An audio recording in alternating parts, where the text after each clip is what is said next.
श्री श्याम वाणी channel पर आप सभी का स्वागत है। आज की कहानी है तूफान में फंसे जहाज की कहानी। एक प्रोफेसर अपनी क्लास में एक कहानी सुना रहे थे जो इस प्रकार है। एक बार समुंदर के बीच में एक बड़ा जहाज तूफान के कारण दुर्घटना में फंस गया। कैप्टन ने जहाज को खाली करने का आदेश दिया। उसी जहाज पर एक युवा दंपति भी थे।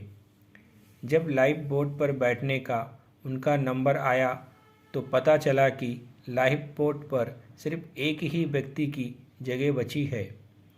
इस मौके पर आदमी ने औरत को धक्का दिया और खुद लाइफ बोट पर कूद गया। डूबते हुए जहाज पर खड़ी औरत ने जाते हुए अपने पति से चिल्लाकर एक वाक्य कहा।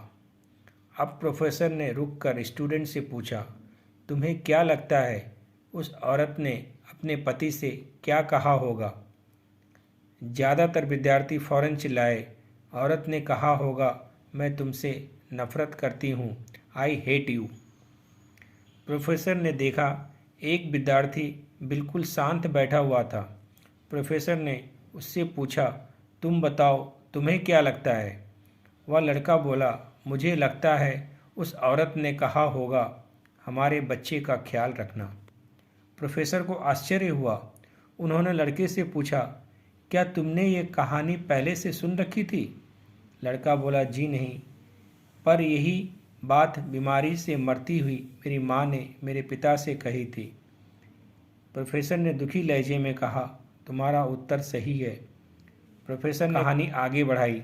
जहाज डूब गया, स्त्री मर गई, पति किनारे पहुंचा और अब उसने अपना सारा जीवन अपनी एकमात्र पुत्री के लालन पालन में बिता दिया।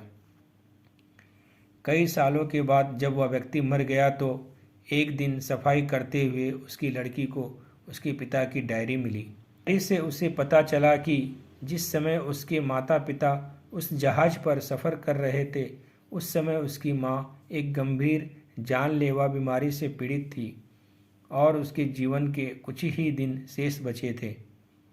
ऐसे कठिन मौके पर उसके पिता ने एक कठोर निर्णय लिया और लाइफ बोट पर कूद गया।